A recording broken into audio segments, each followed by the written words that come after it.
Imagine planning the most daring military gamble of the Second World War, moving hundreds of thousands of men through frozen forests, launching a surprise attack in the dead of winter, betting everything on one final push, only to watch it collapse in just days because your enemy moved faster than you ever expected. This is the story of how speed defeated strategy, and how Germany's last great gamble in the Ardennes began to fall apart almost the moment it started. In December 1944, the war in Europe seemed close to ending. The Allies had pushed out of Normandy, liberated Paris, and were advancing toward Germany's western border. Many believed the German army was finished, but Adolf Hitler had one more plan. He wanted to split the Allied forces, capture the port of Antwerp, and force the United States and Britain into negotiating peace. His answer was a massive surprise offensive through the Ardennes forest, the same region used successfully in 1940. On paper, the strategy looked bold and brilliant. In reality, it depended on perfect timing, secrecy, fuel that barely existed, and troops who were already exhausted. Before we go deeper, if you enjoy clear, powerful stories about real history told in a way that keeps you hooked, make sure you like this video and subscribe to History Plus. It helps the channel grow, and it tells us you want more stories like this one. Now let's step into those frozen forests of Belgium and Luxembourg where everything was about to change. The German plan relied on shock. The Ardennes was considered a quiet sector, lightly defended by American forces who were resting and recovering after months of hard fighting.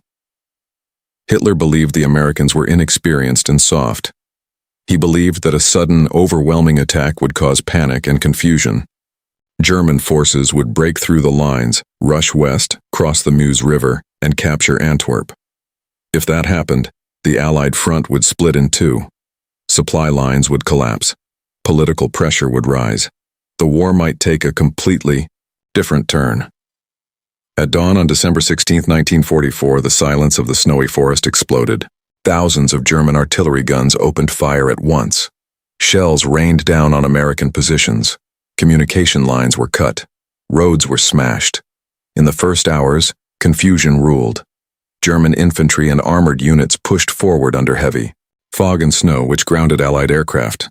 The weather for once favored Germany. Entire American units were overrun. Prisoners were taken. Some roads fell quickly.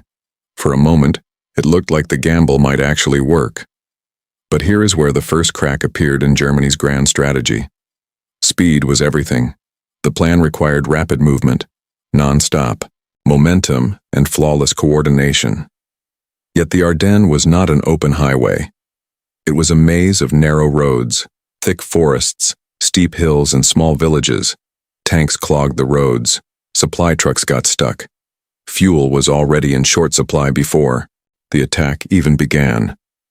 German commanders were ordered to capture American fuel depots because their own reserves were dangerously low.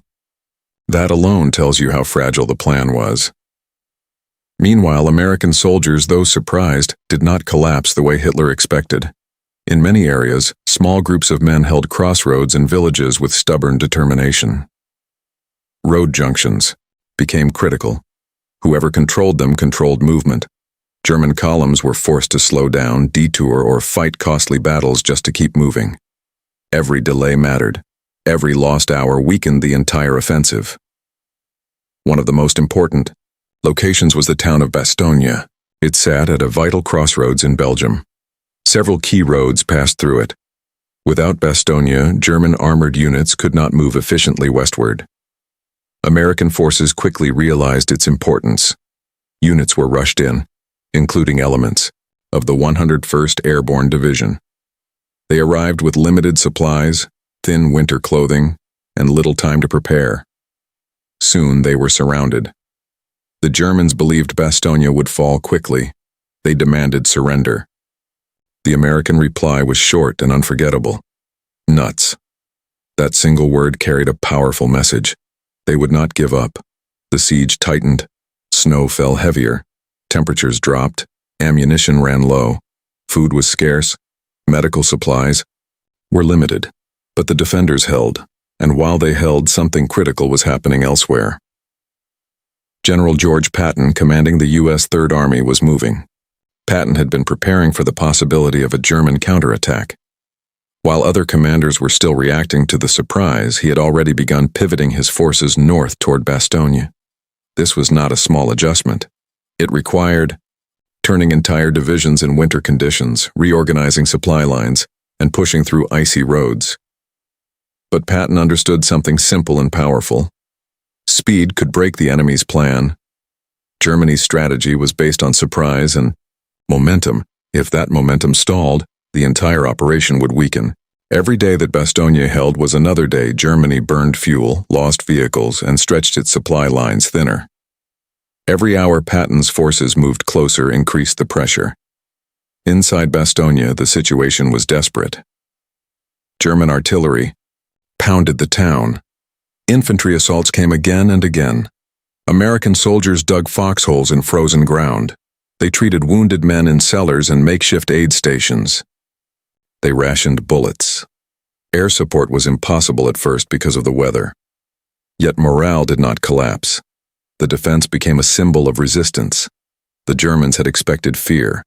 Instead, they found stubborn resistance. Outside the town, German armored columns pushed west as fast as possible. Some units advanced surprisingly far, creating a deep bulge in the Allied lines. This is why the battle became known as the Battle of the Bulge. On maps, the German breakthrough looked dramatic, but on the ground, progress was uneven. Traffic jams formed as tanks, trucks, and artillery crowded the same narrow roads. Allied engineers blew bridges. Small American units launched counterattacks that slowed the advance just enough to matter. Then the weather changed. Clear skies returned, and with them came Allied air power. Fighter bombers roared over the battlefield, attacking German columns stuck on roads. Supply trucks exploded, fuel convoys burned, tanks were destroyed from above. What had been an advantage for Germany suddenly turned into a nightmare. The offensive depended on rapid movement. Now the roads were death traps. On December 26th, Patton's forces finally broke through to Bastogne. The siege was not fully over, but the encirclement was broken. The psychological effect was enormous. Germany's timetable was shattered. The quick victory they needed was gone. Instead of racing toward Antwerp, German units were now fighting to hold ground and survive counterattacks. This was the turning point. Germany had launched a strategy built on surprise, precision, and timing. But the Allies responded with adaptability and speed. The American command structure recovered faster than expected. Reinforcements arrived from multiple directions. British forces strengthened the northern shoulder of the Bulge. The offensive lost its sharp edge. Fuel shortages grew worse. Some German tanks were abandoned simply because they ran dry. Crews destroyed their own vehicles to prevent capture. Soldiers marched on foot in freezing conditions. Casualties mounted. Elite units that Germany could not afford to lose were bleeding. Away in the snow, Hitler refused to abandon the offensive early. He demanded continued pressure, but strategy without logistics cannot survive. The deeper German forces pushed, the more vulnerable they became. Allied counterattacks began squeezing the Bulge from Meaux, north and south. What had started as a bold strike became a costly struggle to avoid disaster. By January, the offensive had clearly failed. The Allies regained lost ground. The Bulge shrank. German forces retreated back toward their starting lines. The cost was staggering. Tens of thousands of casualties on both sides. Equipment losses that Germany could never replace. The last major German offensive in the West had collapsed. So what really happened here? How did speed defeat strategy?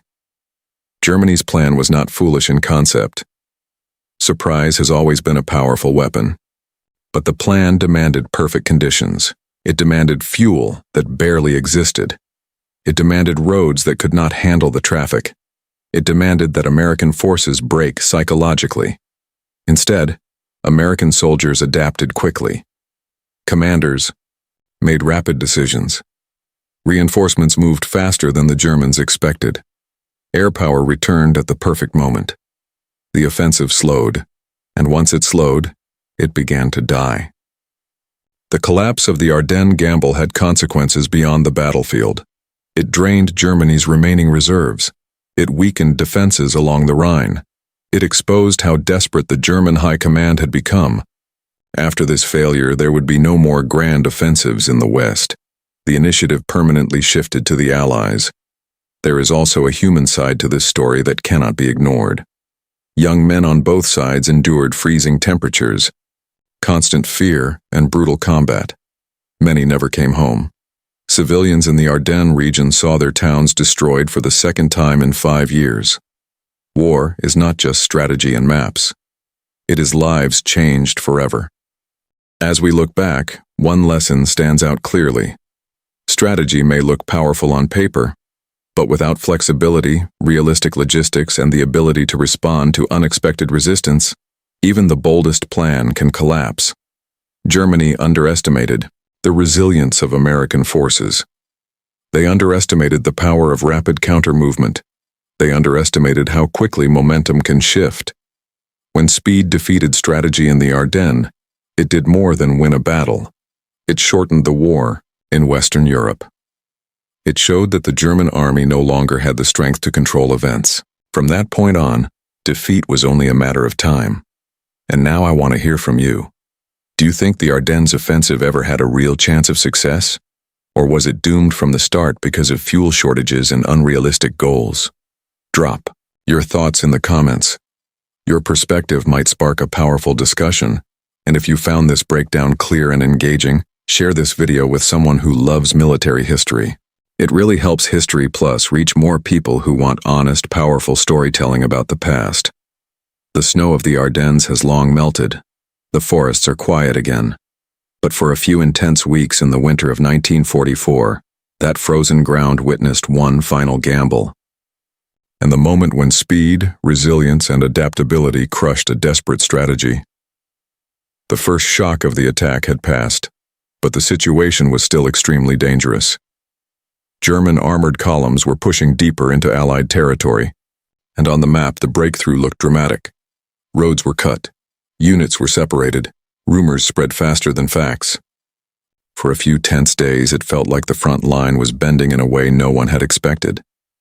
But here is what Germany did not fully account for. The American response was faster than their planning assumed. While some units were overwhelmed, others regrouped quickly. Commanders began redirecting reinforcements almost immediately. Communication lines were repaired, roadblocks were set up. Engineers destroyed bridges at key points to slow German armor. Every delay cost Germany something precious: time. The Ardennes region was not built for rapid armored warfare in winter. Narrow roads became clogged with tanks, supply trucks, artillery, and infantry all trying to move at once. A single destroyed vehicle could block an entire column for hours. Snow and ice made movement even harder. Engines failed. Fuel consumption increased. The offensive depended on non-stop momentum, but the terrain kept stealing it away.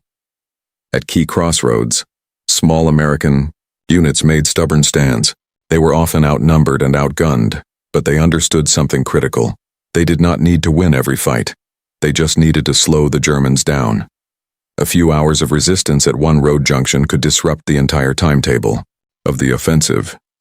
Meanwhile, higher command began stabilizing the northern and southern shoulders of the Bulge. British forces strengthened positions in the north, while American divisions shifted rapidly from other sectors. What had started as confusion was turning into coordination. The German advance was still dangerous, but it was no longer unstoppable. Inside the German ranks, pressure was building. Fuel shortages were already becoming serious. Some units were ordered to capture American fuel depots just to keep moving. That alone shows how fragile the operation really was. A strategy built on speed cannot survive without supply, and supply lines were stretching thinner by the day. The deeper German forces pushed, the more exposed their flanks became. What looked like a powerful spearhead was slowly turning into a narrow corridor vulnerable to counterattack. The surprise had worked, but only for a short time. Now the battle was shifting from shock to endurance, and endurance was something the Allies could afford far more than Germany could. The gamble was still alive, but the cracks were spreading. By the third phase of the battle, the illusion of unstoppable momentum was fading. German forces had pushed deep enough to create panic headlines and dramatic map changes, but on the ground, reality was far more complicated. Every mile forward had cost fuel, vehicles, and men, and now, resistance was stiffening everywhere. The town of Bastogne had become the center of gravity. Surrounded but unbroken, American forces there were holding firm despite freezing temperatures and constant artillery fire.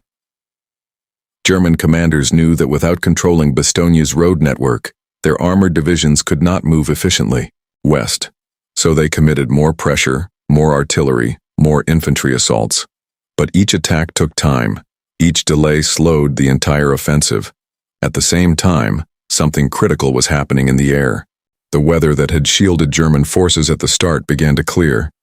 Skies opened, visibility improved, and Allied aircraft returned in force.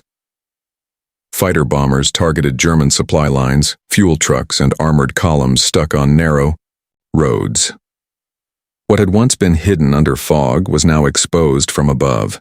Vehicles burned along snowy highways. Bridges were destroyed.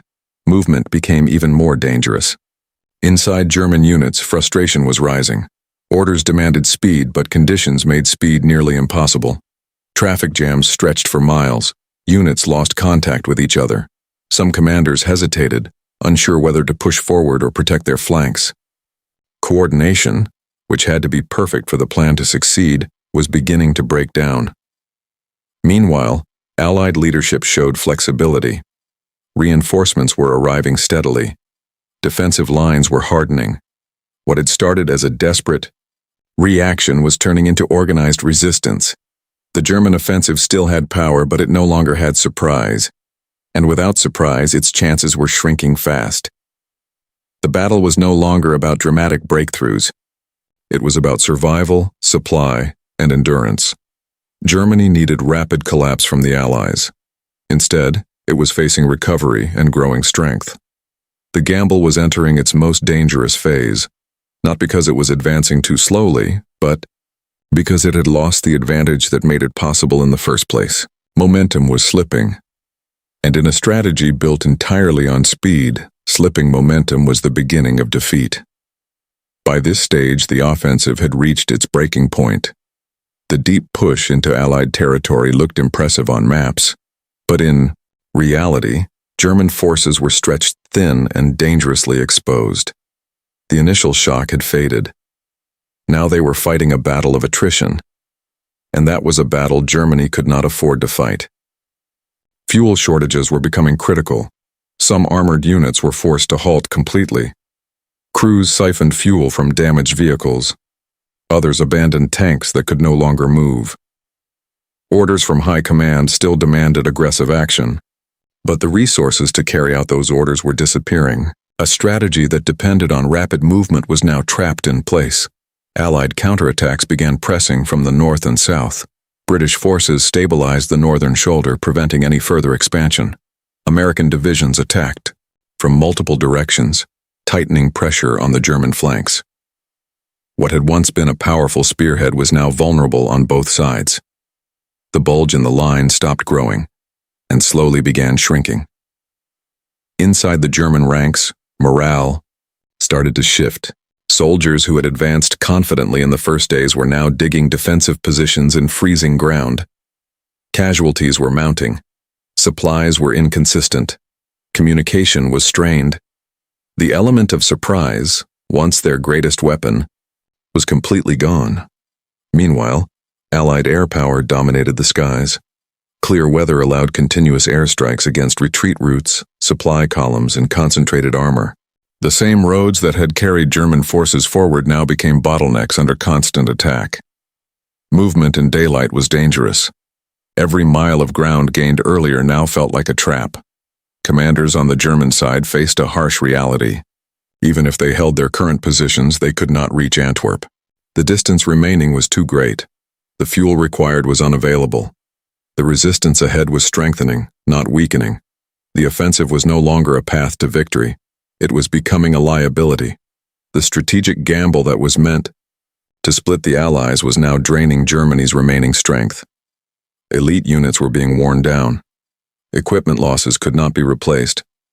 What had begun as a bold attempt to change the course of the war was turning into a desperate effort to avoid catastrophe. The momentum had completely shifted, and once momentum changes in war, reversing it becomes almost impossible. By the final phase of the battle, the outcome was no longer in doubt. What remained was damage control. German forces that had once surged forward with confidence were now fighting to escape encirclement and avoid complete collapse. The initiative had fully shifted to the Allies. American and British counterattacks tightened from both sides of the Bulge. Town by town, crossroads by crossroads, the ground that had been taken in surprise was slowly reclaimed. German units, short on fuel and ammunition, could not hold their extended positions. Many were ordered to withdraw. Others pulled back simply because they had no other choice. The cost of the gamble was becoming painfully clear. Germany had committed some of its best remaining armored divisions to this offensive. These were units that could not be easily replaced. Tanks destroyed in the snow would not be rebuilt in time to change the war. Experienced soldiers lost in the Ardennes would not return to the front. The last major offensive in the West had burned through resources Germany desperately needed for defense. For the Allies, the battle was brutal and costly as well. Thousands of American soldiers were killed, wounded, or captured. The winter conditions were unforgiving. Frostbite, exhaustion, and constant combat left deep scars. But despite the losses, the strategic picture was clear. Germany had failed to break the Allied line. The front stabilized. Momentum moved permanently toward Germany's borders. When the fighting finally eased in January 1945, the map looked similar to how it had before the offensive began. The dramatic Bulge had been pushed back, but the long-term impact was enormous. Germany had lost its ability to launch large-scale attacks in the West. From that point forward, it would be reacting, not dictating. The Rhine River became the next barrier, and even that would not hold for long. So when we look at this moment, in history the lesson stands out clearly. Germany had strategy, it had surprise, it had ambition, but it lacked sustainable speed. It lacked the fuel, flexibility, and time required to turn a bold idea into lasting success. The Allies, on the other hand, responded faster than expected. They adapted, they reinforced weak points, they used air power when the weather shifted, and most importantly, they refused to break. The collapse of the Ardennes gamble did more than end one battle. It signaled that the war in Western Europe had reached its final chapter. Within months, Allied forces would cross into Germany itself. Berlin would fall. The Third Reich would collapse. The desperate winter offensive in the snow had been Germany's last attempt to rewrite the outcome, and it failed. There is something powerful about studying moments like this. They remind us that even the boldest plans can fall apart when reality pushes back. They show how resilience, adaptability, and timing can outweigh even the most carefully designed strategy, and they highlight the human cost behind every decision made at the highest levels of command. Now I want to hear from you. Do you think the Ardennes offensive ever truly had a chance to succeed, or was it doomed from the moment it depended on fuel that didn't exist and momentum that couldn't be sustained? Share your thoughts in the comments. Your perspective adds real value to the discussion. If you found this breakdown clear and engaging, share it with someone who loves military history. Conversations like these keep history alive. And if you want more powerful, straightforward storytelling about the turning points that shaped our world, make sure you stay connected with History Plus. In the frozen forests of the Ardennes, one final gamble was made. And when speed defeated strategy, the course of the war was sealed.